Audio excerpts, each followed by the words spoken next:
But to me, VetCom did everything for me that I could ever ask for.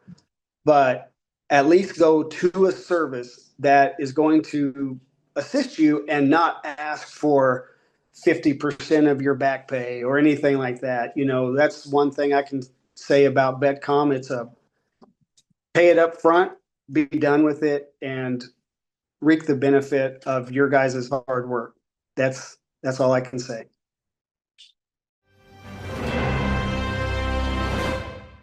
Okay, my name is David Wright.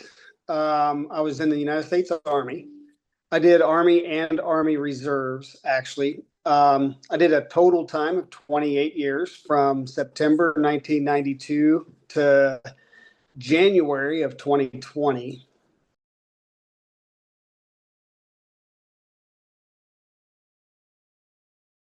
I was rated at an 80% before VetCom.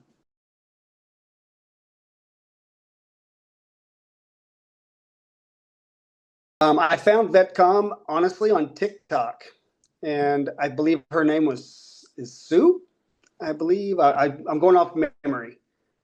Um, but anyway, I saw lots of videos. The videos kept popping up. You know, whenever I'm just by myself and I'm watching TikToks, I you know, after a while, I seen the videos, you know, over and over, and I was with the Wounded Warrior Project. Let me start over. I started with a VSO, and that was very unhelpful.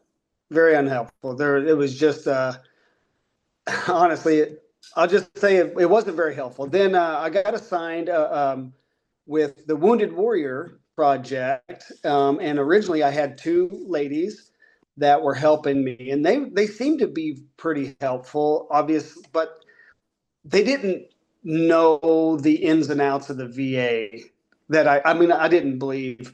Well, anyway, but they were helpful. One of them ended up stopping with the.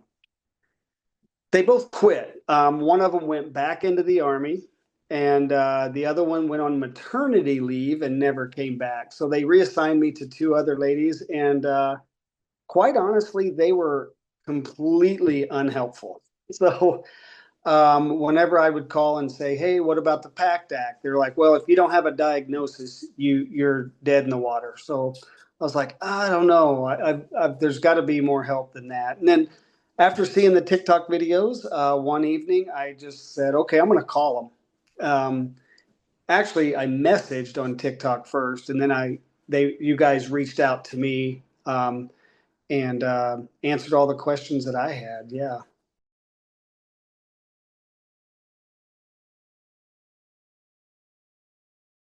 Well, after the phone call, I found out that it wasn't free. For me, that piqued my interest because if somebody's offering a free service, I believe that they're only going to be half-hearted, you know. So they're going to do the minimum, you know. And I kind of like the fact that you guys were not free, and I like the fact that any retro pay or back pay, so to speak, would all come to me and not go to VetCom.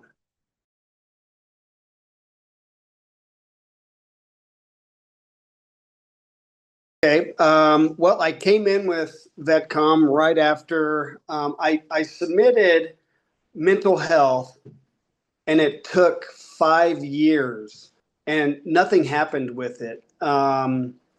It was just sitting there, and I didn't know what to do with it. I didn't know that it wasn't denied, it wasn't awarded or anything like that. It was just sitting there. And one of the ladies from Wounded Warrior, she realized it, and it was out of her world. It wasn't necessarily an appeal because it was never denied or awarded, but it had to go through the appeals process. So it was outside of her realm.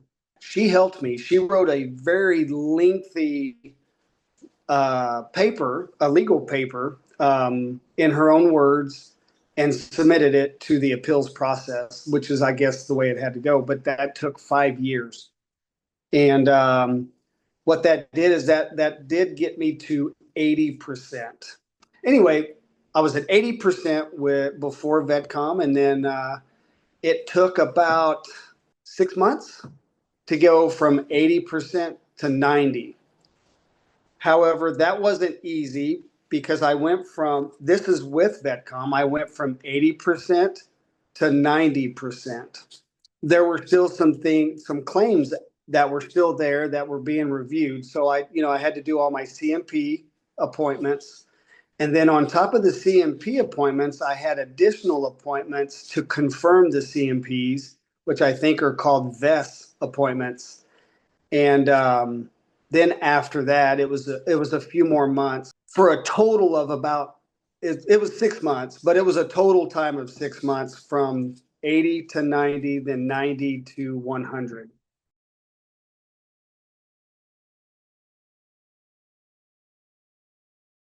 At the time of me signing up, I felt like I was your only customer. I got the attention that I needed. That when I say needed, that's a very loose term. I just felt like I was the only person on earth that you were helping at that time. And that really solidified my decision when that happened.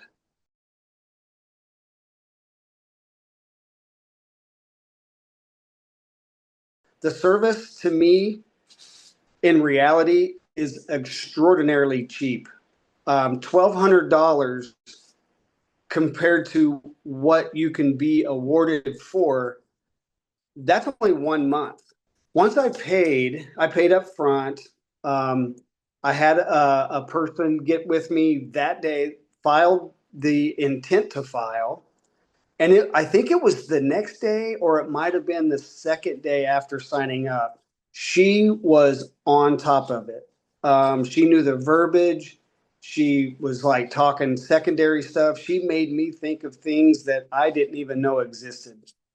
And she was extremely helpful. And the thing is, she didn't let me get away with downplaying anything. We had a total of 12 different items submitted that I didn't realize were even in existence. They both were very, very wonderful. But Shar is the one that went through all the claims process with me and typed everything up for me, used the verbiage and didn't let me get away with downplaying anything. So, yeah.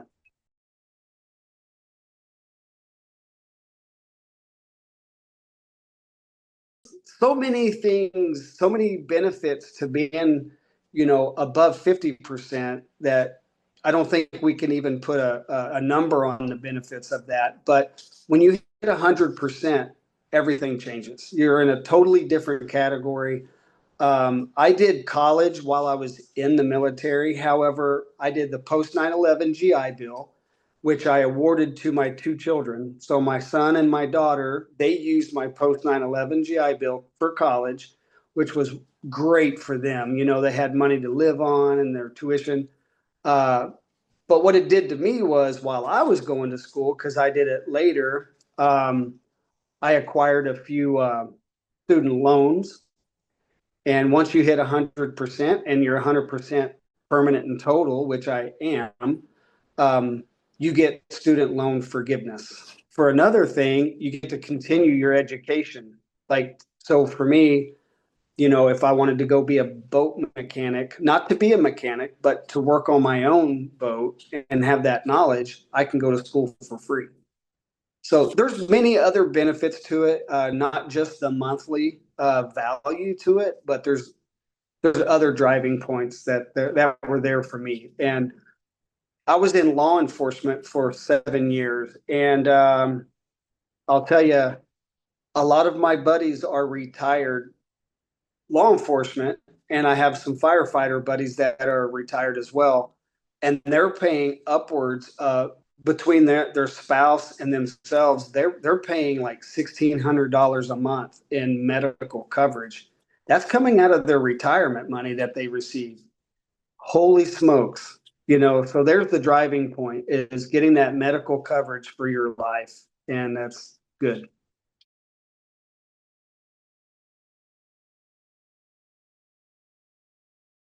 I would, and I have. I have referred multiple people to you guys. I think currently you're working with three guys that I've referred you guys to. Just people that I've met. Not even, I don't even know them personally, very well. I mean, I do kind of, but not that well. And I know three of them are working with you guys right now. Two of them for sure have paid, and they're going through their CMP physicals now. So, and when I told them, when I recommended you guys, I said, I told them, be ready because they're going to make your appointments for you. They are not going to call you and say, hey, can you do this appointment? Nope, they're going to set the appointment for you, and it's up to you to make those appointments happen. And you don't want to miss them. So, if that means you might have to miss a day of work, or take off early from work one day to go to a CMP physical or appointment, then you just got to do it. The payoff is worth it.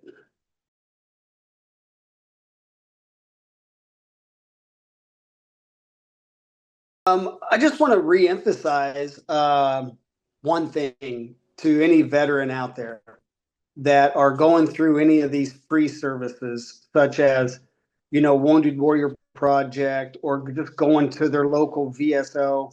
Not that they're bad, I'm not going to back them, but they don't have a vested interest in your disability. I would highly recommend, it doesn't have to be VetCom, but to me, VetCom did everything for me that I could ever ask for.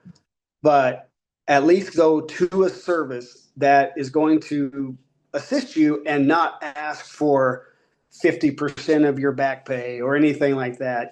That's one thing I can say about VetCom. It's a pay it up front, be done with it, and reap the benefit of your guys' hard work. That's all I can say.